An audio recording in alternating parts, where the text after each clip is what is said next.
Virgo, wait. Just wait right there.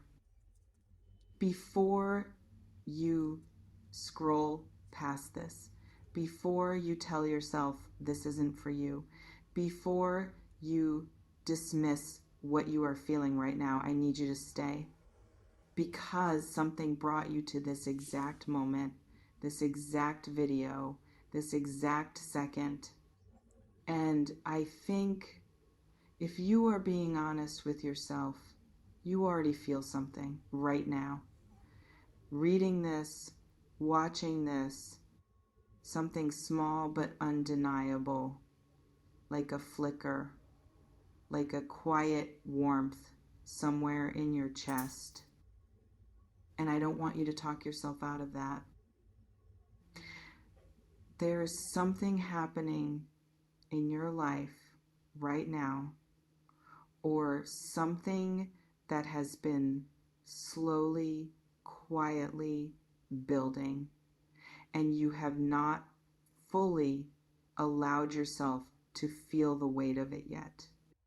Not because you are unaware, but because somewhere along the way you learned to be careful with hope.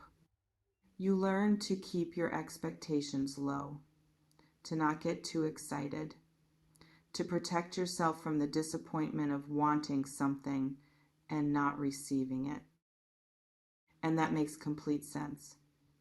Given what you have been through, given how many times you showed up with an open heart and had to find your way back from something painful. But here is what I am noticing right now. Something has shifted, not dramatically, not with fanfare, but in the quiet, steady way that real change tends to move.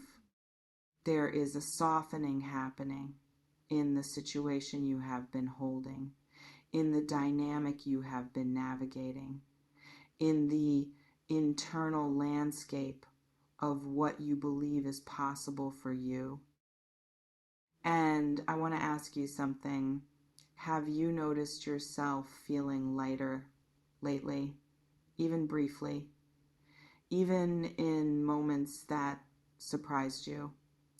A moment where something that usually weighs on you just didn't. A moment where you caught yourself smiling at something small, or where the future felt, just for a second, less heavy than it usually does.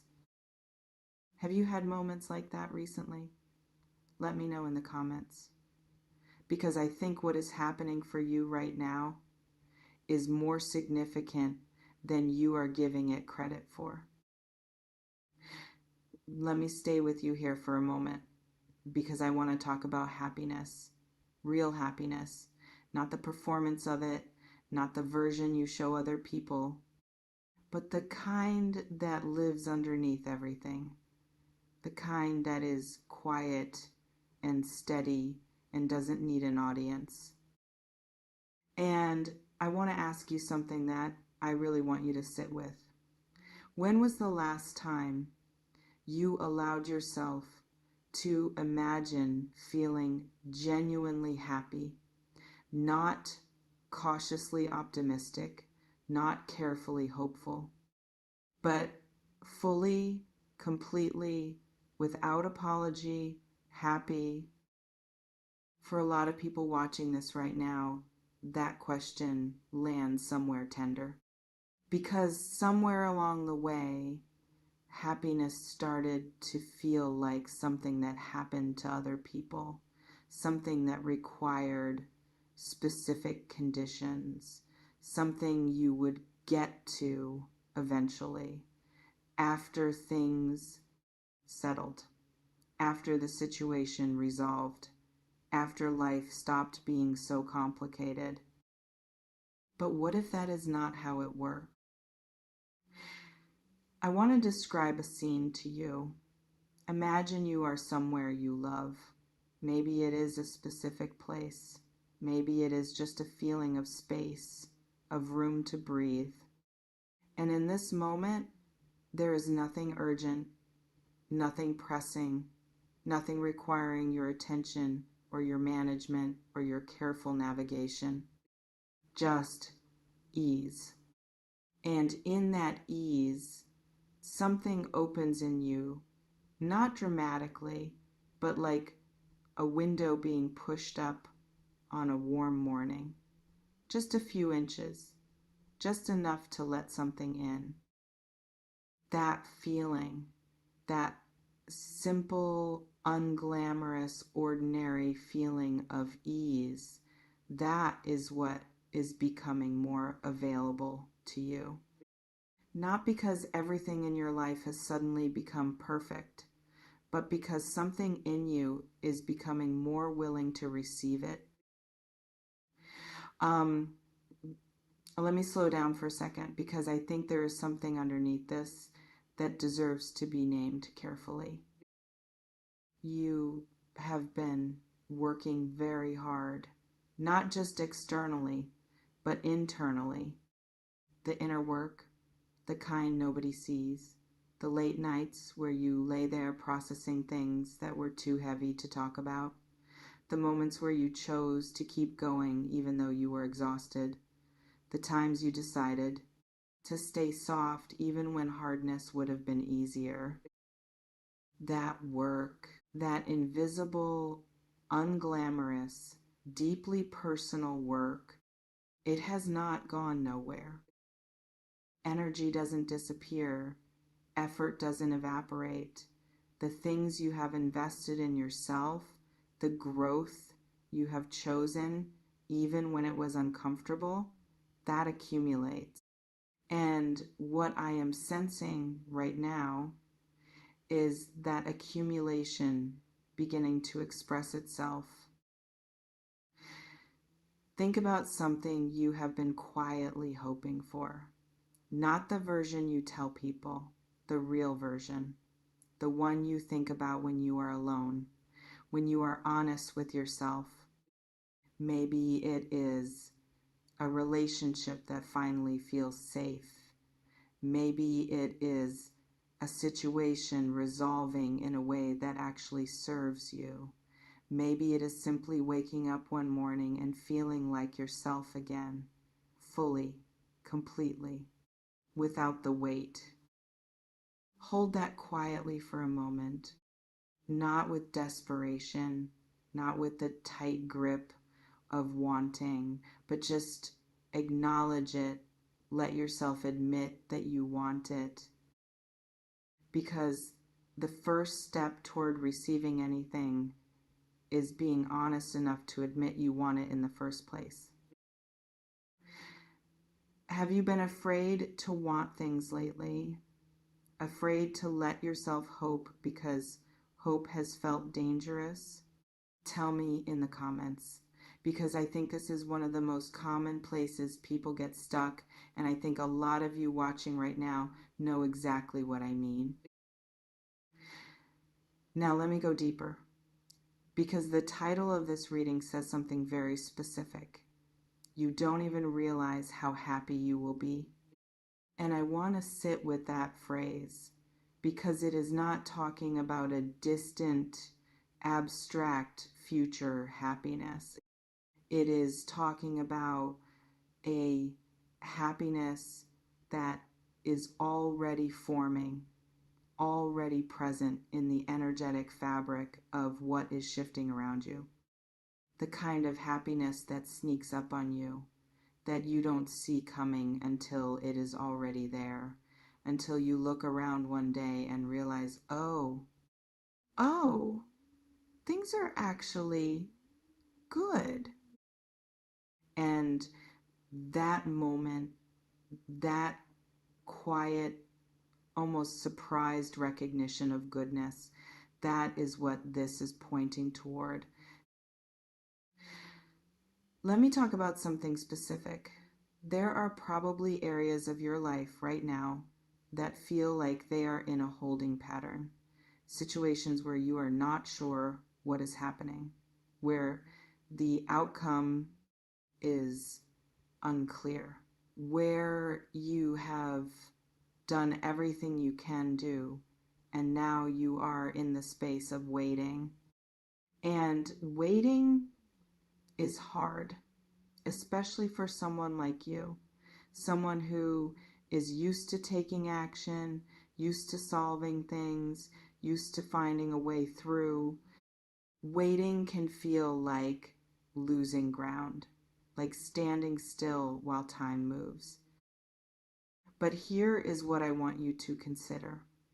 Not all stillness is stagnation. Sometimes stillness is the final moment before something breaks open, the held breath before the exhale, the quiet before something arrives. And what I am sensing right now is that some of the things you have been waiting for are closer to resolution than they feel.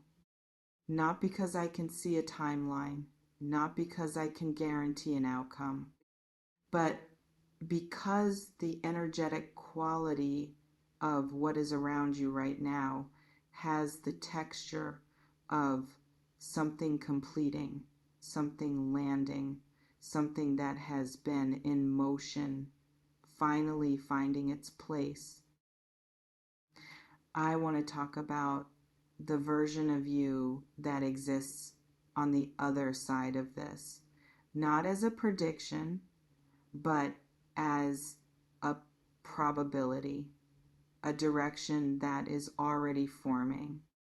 The version of you who has moved through this period, who has come out the other side of the uncertainty, who has arrived somewhere that feels more like home. What does that version of you feel like? Not look like, feel like? There is probably a lightness there, a sense of space in the chest that has been tight for too long, a quality of being settled in yourself, of not having to brace for something. Hold on. I want to make sure you really feel that for a second. Not rushed past it, not skipped over that version of you who is settled, who is not waiting for the other shoe to drop, who is simply here, present, okay? That is not a fantasy. That is a direction. And you are already moving toward it. Let me talk about joy for a moment, because joy is different from happiness. Happiness tends to be responsive. It shows up when good things happen, when conditions are met, when situations resolve. But joy is something older than that. Something that lives underneath circumstances. Something that is present even in complexity, even in difficulty, even in the middle of things not being fully resolved yet. And I think for a lot of people watching this, joy has felt very far away lately. Not absent, but muted, like a signal with interference, like something you can sense is there, but you can't quite receive clearly. And part of what is shifting right now is that interference clearing. Slowly, not all at once, but bit by bit, the noise quieting, the signal becoming clearer. And what is coming through is something that has always been there, waiting underneath the weight, waiting for enough space to be felt. Have you had unexpected moments of joy recently? Small ones, almost inconvenient in their timing. A laugh that surprised you, a moment of beauty that caught you off guard, something simple that felt, just for a second, like enough. Those moments, those small interruptions of lightness, they are not accidents, they are not random, they are the signal becoming clearer. Tell me in the comments if you have been having moments like that, because I think more of you than you realize are already in the beginning of this shift, already receiving the first notes of something that is going to become much louder. I want to address something directly now, because some of you watching this are in the middle of something genuinely difficult, not just uncertain, actually difficult, actually painful, actually requiring more from you than feels fair. And if that is where you are, I don't want to gloss over that. I don't want to rush you past the reality of what you are carrying, because that reality is real and it deserves to be acknowledged. But here is what I also want to say. The depth of what you are moving through right now is proportional to something. The weight of what you are carrying is not random. It is not punishment. It is not evidence that things will always be this hard. It is evidence of how much you are capable of holding, of how much depth you carry, of how much capacity for feeling and navigating and continuing actually lives inside you. And that capacity, that depth, that is exactly what makes the happiness on the other side of this the kind you don't even realize is coming, because it will be proportional to. I'm not sure why, but this feels important to say right now. You are allowed to feel good. You are allowed to want good things. You are allowed to move toward lightness without feeling like you are betraying the difficulty of what you have been through. Choosing joy is not denial. Choosing hope is not naivety. Choosing to believe that good things are possible for you is not irresponsible. It is actually one of the most courageous things a person can do after everything, after the disappointments, after the times it didn't work out the way you hoped, to still choose to believe, to still remain open, to still show up with your heart available. That is not weakness. That is one of the rarest and most powerful qualities a human being can carry. Let me bring this toward its close now, because I want to leave you somewhere good, somewhere grounded, somewhere